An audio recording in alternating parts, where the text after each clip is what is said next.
Again the sub groups of, फिर से properties of question group continued. Properties of question group में थे ना हमारी, तो जो नंबर वो चल रहा था, ये तो बीच में एग्जांपल था छोटा सा, जस्ट नोट लगा के properties of Q Y Z लिख लिया हमने बीच में, और फिर वापस कंटिन्यू कर रहे हैं properties of G Y H. सभी नॉर्मल होंगे, पक्का, क्योंकि वो ग्रुप अबिलियन है, सब अबिलियन है, ऊपर वाला अबिलियन, नीचे वाला अबिलियन, क्वेश्चन ग्रुप अबिलियन, तो हर सब ग्रुप नॉर्मल।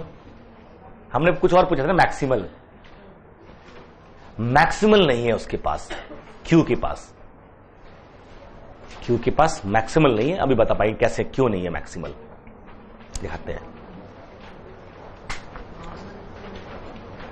पहले तो ये रिजल्ट देखिए, द सबग्रुप्स ऑफ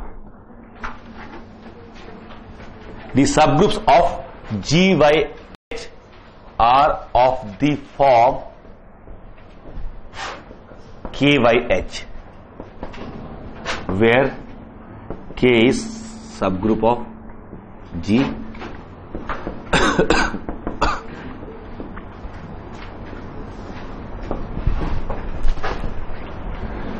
जो जी वाई एच के सब ग्रुप होते हैं ना, वो के वाई एच जैसे होते हैं।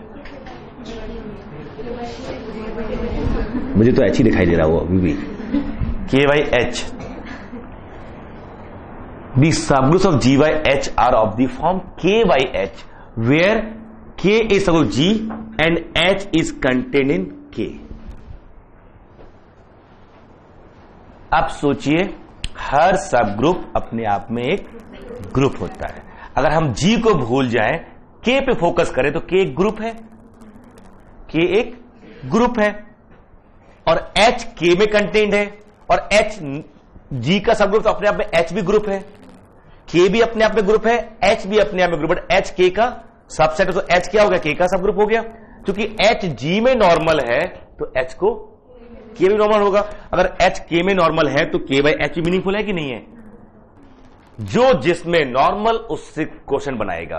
तो अगर जी वाई एच के सब ग्रुप ढूंढने हैं, तो आपको के वाई एच जैसा ही मिलेगा। जहां एच के में कंटेंट है, एच जी में कंटेंट है, एच जी में नॉर्मल है, के भले जी में नॉर्मल ना हो। जैसे आपने देखा कि जी वाई के फोर एस फोर वाई के फोर का एक सब ग्रुप ए फोर वाई के फोर है। चांस की बात है, ये इसमें नॉर्मल है, ये इसमें नॉर्मल है। लेकिन नहीं भी होता नॉर्मल इसमें, तो भी मुझे आफत नहीं थी, मुझे एक सब ग्रुप मिल जाए। मतलब अगर आपको टू फाइंड, ठीक है, अगर हम एक सेकंड इसको हटा देते ऐसे, that is if S is subgroup of G by H implies there exists K a subgroup of G such that H is contained in K and then S equal to K by H। ये मान लो हमेशा, अगर G by H का कोई subgroup दिख रहा है आपको, तो आपको तुरंत ये एंटिसिपेट कर लेना चाहिए कि ये एक कोई ना कोई ऐसा सबग्रुप G का जरूर मिल चुका है जो H को कंटेन कर रहा है। अब हम G भूल जाएं, सारी कहानी किस पे आगे रुक गई, H और K पे। चूंकि के जी में नॉर्मल था, तो अब हर वो जगह नॉर्मल होगा जहां जहां कंटेन कर रहा होगा। So H is normal in K, H is subgroup of K, then K by H is, इसमें कैसे एलिमेंट होंगे,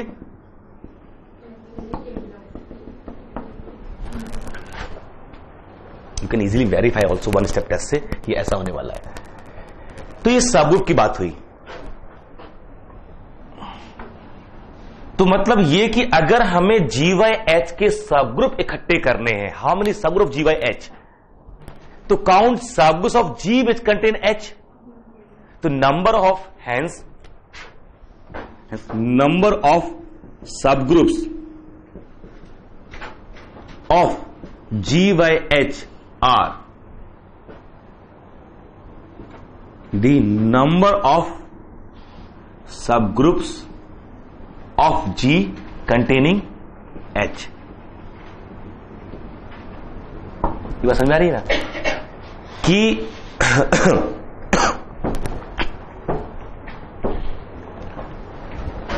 जी के ऐसे कितने सब ग्रुप हैं जो H को कंटेन करते हैं, केवल वही काउंट कर लीजिए, उन्हीं से ही। मतलब जी के पास suppose K1, K2, K7 are the only sub groups which contain H, तो K1 by H, K2 by H, K7 by H, only 7. G may have more subgroups, but those which contain H are the subgroups of G by H. तो एक idea मिला ना contain करने का। अच्छा, group theory हम छोटे छोटे आइडिया सीखते हैं और इसका इंप्लीकेशन रिंग थ्योरी में करते हैं। अगर ये यहां पे ढंग से सीख लिया आपने ना, तो रिंग थ्योरी में जो टर्म नए आए तो उनको समझना तो होगा, बट इंप्लीकेशन बड़ा आसान हो जाएगा। नए टर्म बस रिकॉल कर लीजिए। एग्जांपल देता हूं आपको, यहां तो कोई दिक्कत नहीं है, पक्का। अब next point, the normal subgroups of G by H are of the form K by H, where K is normal in G, H is normal in G and H is contained in K. अगर इसको normal बनना है तो ऊपर वाले को भी normal बनना पड़ेगा। H is, जब वो G का सब ग्रुप है तो अल्टीमेटली सब group contained in K, that is inbuilt की इट इज सब ग्रुप।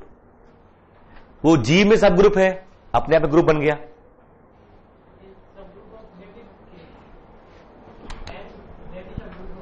मे बी नहीं, इट हैज टू बी, और वो अपने आप नॉर्मल हो जाएगा। ये तो इनबिल्ट है, मॉर्निंग में सवेरे सुपरफ्लुअस होगा, मैं यहां पर करूंगा। अगर उसको लिखता हूं ना, दैट विल बी सुपरफ्लुअस। अगर आप ये कह रहे हो कि H G का सब ग्रुप है और H K में कंटेन है, तो जरूरत तो नहीं है कहने की H K का सब ग्रुप है। अगर H G का सब ग्रुप है तो अपने आप में ग्रुप बन गया ये, और K कोई और सब ग्रुप जिसमें ये कंटेन हुआ, तब K ग्रुप, H एक ग्रुप और H K में कंटेन। व्हाट इज दैट सब group? A subset which is group itself, तो वो सब ग्रुप बन गया। दूसरा, अगर H G में नॉर्मल है और H K में कंटेन्ड है और K एक सब ग्रुप है G का, तो H K में भी नॉर्मल होगा। डेफिनेशन मेरे पास है, तो this automatically implies I don't need to write कि H is subgroup of K, moreover normal subgroup K। तो अगर K by H, G by H के नॉर्मल सब ग्रुप ढूंढने हैं आपको, यहां पे देखो ना, K by H is normal in G by H. It implied by HG belongs to G by H and HK belongs to K by H. For all HG, HK, HG inverse belongs to G by K by H होना चाहिए, नहीं होना चाहिए? क्या definition normal की? GH, G inverse should be in the sub group. तो अगर हमें प्रूफ करना है कि K by H नॉर्मल है G by H में, ये कंडीशन निकालनी है कि under what condition K by H is normal in G by H। ये तो रूल ढूंढ रहे हैं हम लोग कि यार ऐसा क्या होना चाहिए कि K by H G by H में नॉर्मल हो। हम एक एलिमेंट कहां से लें? K by H से, एक एलिमेंट G by H से। तो G X G इनवर्स निकालें, देखिए वो K by H में आ रहा है कि नहीं आ रहा है। तो हमने क्या किया, एक एलिमेंट तो यहां से लिया, कैसा होगा इसका एलिमेंट? H के जैसा, और एक एलिमेंट यहां से लिया तो कैसा होगा? H G जैसा। अब X H X इनवर्स जो होता है वो क्या होता है? H G एक तरफ इसका एलिमेंट और एक तरफ वापस ये इसका inverse. This belongs to this, implied by this, implied by this, implied by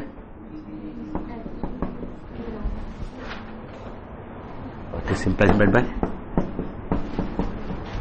for any G belongs to G, any K belongs to K, G K G must belong to me, means K means what? K is normal in G। तो अगर K by H को G by H में normal बनना है तो K को normal होना होगा G में। सब ग्रुप बनने के लिए K को नॉर्मल होना जरूरी नहीं है। सब ग्रुप बनाने के लिए K को उसको नॉर्मल होना जरूरी नहीं है, बट अगर नॉर्मल सब ग्रुप बनाना है तो K को भी नॉर्मल होना पड़ेगा। तो आपके पास दोनों रूल आ गए, है ना? G by H के सब ग्रुप काउंट करना हो या G by H के नॉर्मल सब ग्रुप काउंट करना हो। How many subgroup G by H we have?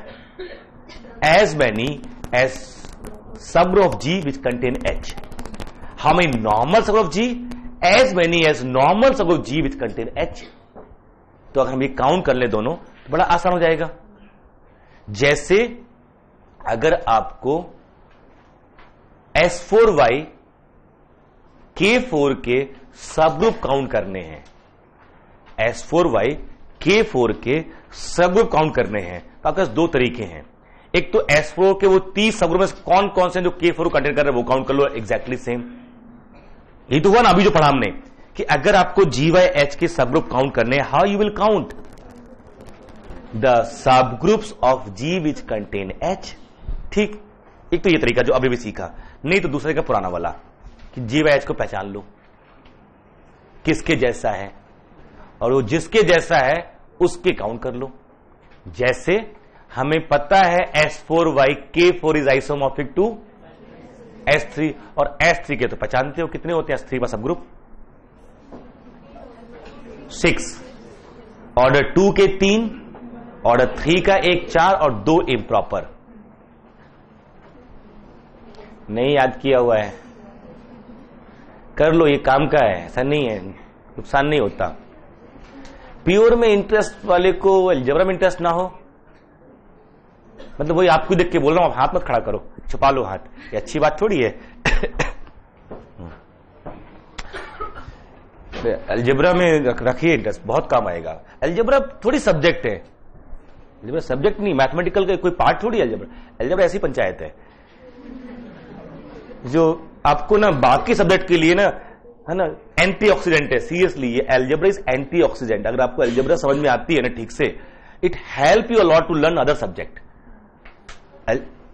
हाँ जी, it help you, it doesn't imply कि वो सीख जाओगे.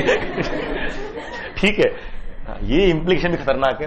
कोई हेल्प कर दे, इससे काम हो जाएगा. आप CSIR नेट या IIT jam math batches online offline class join कर सकते हैं. वेबसाइट का लिंक डिस्क्रिप्शन में है. अपनी सेल्फ स्टडी और प्रैक्टिस करने के लिए हमारी बुक्स परचेस करें. आप घर बैठे बैठे CSIR नेट IIT जैम की तैयारी हमारे लेटेस्ट रिकॉर्डेड वीडियोस से कर सकते हो. लिंक डिस्क्रिप्शन में मिल जाएगा. Get 40,000 plus question bank of all the universities in India absolutely free. Download DIPS Academy mobile app from Play Store. Subscribe our YouTube channel for more learning videos and discount on video courses. अधिक जानकारी के लिए description को ध्यान से पढ़े या QR code scan करिए.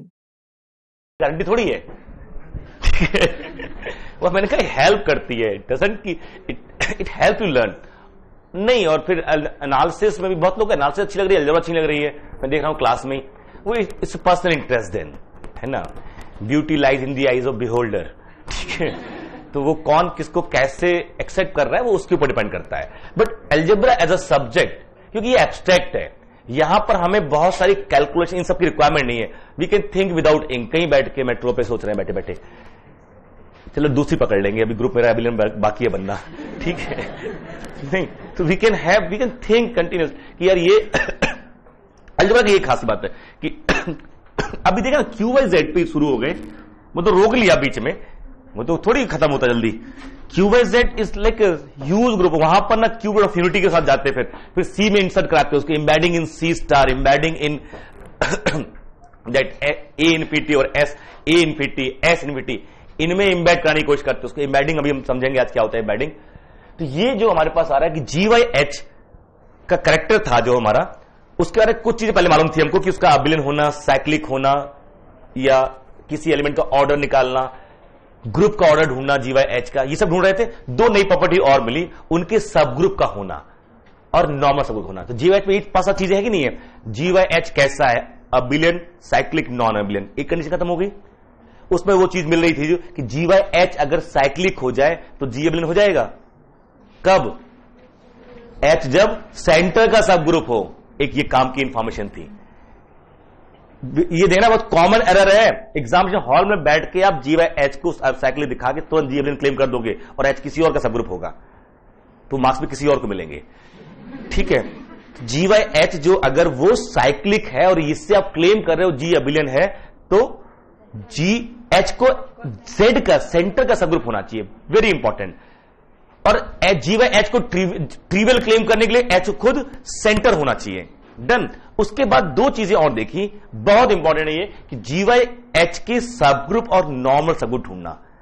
हम जब रिंग थ्योरी में जाएंगे ना, तो जो काम यहां नॉर्मल सब ग्रुप कर रहा है ना, वो काम वहां आइडियल करेगा। और आप कम से कम आइडिया तो मिल ही जाता है ना, आपसे वो लगातार पूछ रहा है। पिछले 10 साल के पेपर उठा के देख लीजिए कि वो R/I में कितने आइडियल हैं, इसमें से कौन कौन से मैक्सिमल है। खूब पॉपुलर क्वेश्चन है, 10-12 क्वेश्चन मिल जाएंगे आपको काउंटिंग ऑफ आइडियल। ठीक है, तो वो रिजल्ट यहां से भी मिलेगा, या RYM का फील्ड हो जाना, या RY जो स्ट्रक्चर है उसके बारे में, वो फील्ड है, इंटीग्रल डोमेन है, ED है, PID है, UFD है, क्या है, ये सब पूछता है उसका। और वो जो नए बस केवल टर्म ही ऐड हो रहे हैं, ED, PID, UFD, डेफिनेशन, बाकी लॉजिक यहीं से काम आ रहे हैं। वहां पर जैसे अभी एग्जांपल देते हैं आपको, यहां तो कोई दिक्कत नहीं है। अब सोचिए, what is simple group which doesn't have proper normal सब ग्रुप। ठीक है, now if H is normal in G, you get here, now such that GYH is simple। ठीक है, अब बताइए H के बारे में, and H is contained in K which is normal in G implies what? KYH is normal in GYH if H is contained in K in G, but GYH is simple, it means what? Either K equal to H or K equal to G, this KYH has to be trivial, and KYH should be trivial, or KYH should be GYH. That means what? K equal to H or K equal to G. This implies, but as GYH is simple, implies K equal to H or K equal to G, implies H is maximal। और converse भी true है, अगर H maximal होगा तो GYH को simple होना पड़ेगा, क्योंकि अगर H मैक्सिमल है तो GYH के पास नॉर्मल सबग्रुप तो नहीं हो सकता, क्योंकि अगर GYH का नॉर्मल सबग्रुप हुआ तो कैसा होगा वो? GYH जैसा। अगर मेरा GYH सिंपल नहीं है तो इसका नॉर्मल सबग्रुप होगा, कैसा होगा? KYH जैसा, और K भी नॉर्मल होगा, और फिर H K में कंटिन्यू, तो फिर H मैक्सिमल नहीं हो सकता। तो ये बड़ा इंपॉर्टेंट रिजल्ट है कि H is maximal in G if and only if GYH is simple. So simple.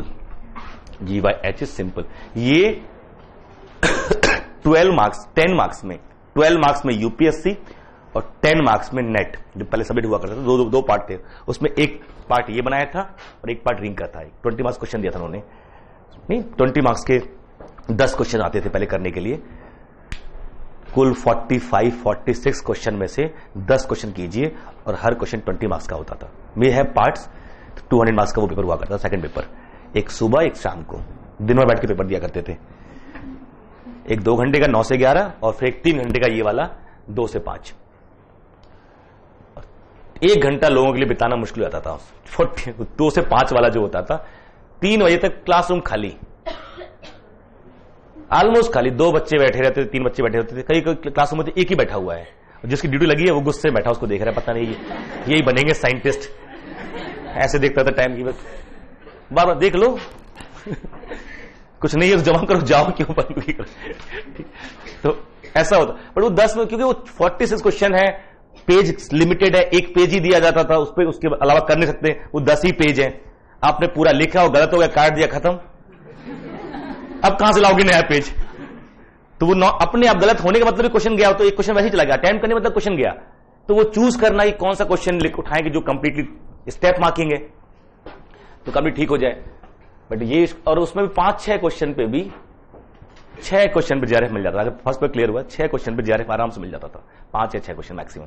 आश्चर्य है, जितना आसान होता है ना लोग उतनी मक्कारी करते हैं, लिमिट बिल्कुल, जैसे पेपर और टफ होता है ना लोग अपने आप स्टैंडर्ड रेज कर लेंगे, जितना आसान होता है तब भी वो हल होने वाला है। वो ऐसे क्वेश्चन आते थे, उसके 6 क्वेश्चन, मतलब हर बार एक क्वेश्चन आता था, show that group is not simple of given order, बिल्कुल स्टैंडर्ड फॉर्मेट हर बार आता था, और जिसको भी सिखा दिया वो करके आएगा। Every time there was a question given a matrix, given a linear transformation, basis find the matrix, ये बेसिक फर्स्ट बच्चा कर लेगा वो।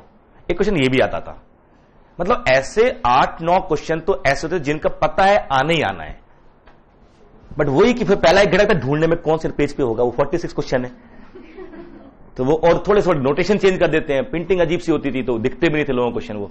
बट अगर आप पढ़ रहे हो ना पेशेंटली, सब दिखना चाहिए क्या करना है। ये आ रहा है उसमें कि एक लीनियर ट्रांसफॉर्म, देखो उसकी मैट्रिक्स पूछ रहा है, एक मैट्रिक्स देखिए, कभी उसको डायग्राइज करा दिया, show that group of this, और इस तरह के छोटे थ्योरम्स कि G Y H is simple if and only if H is maximal, Q Y Z, Q का अगर कोई भी मेरा क्यू है, अब सोचिएगा क्यू के पास कोई मैक्सिमल सबग्रुप हो सकता है क्या? क्यू के पास कोई भी मैक्सिमल सबग्रुप,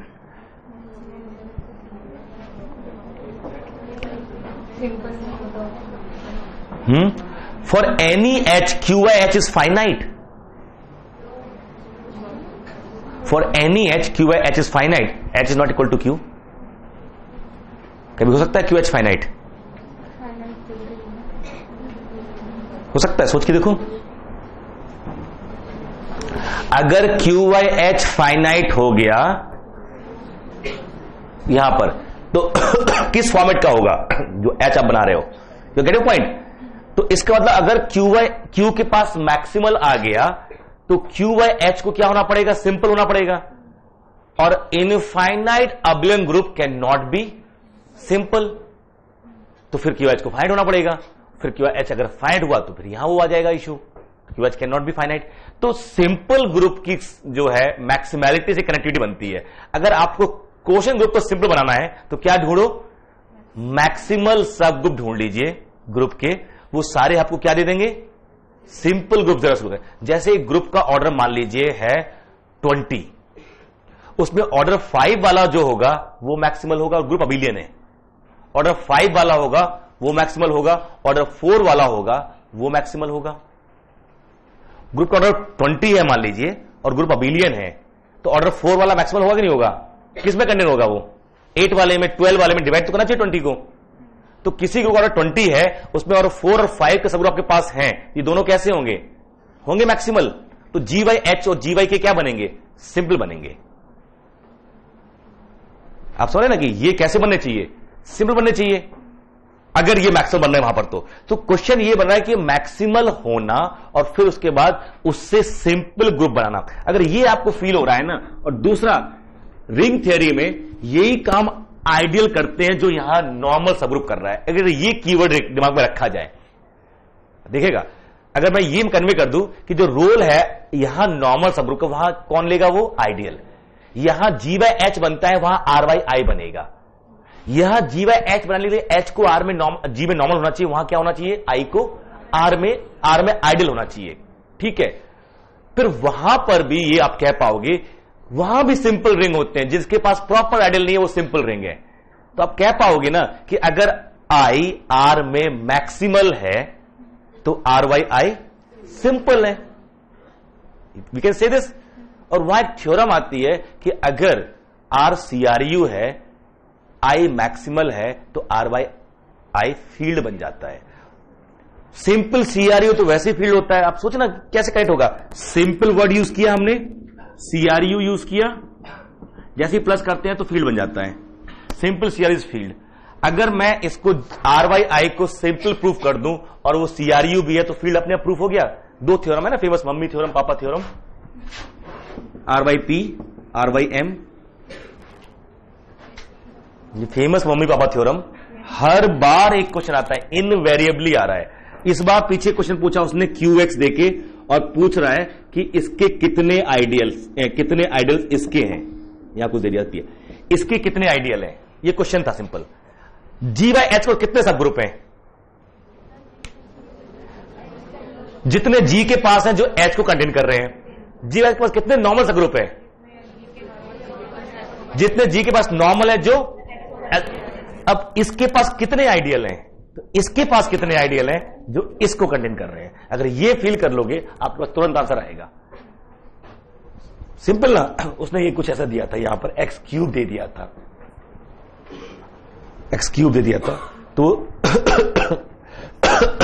आ रहे थे कौन कौन से आइडियल्स हैं, what the point. So quotient group and their properties.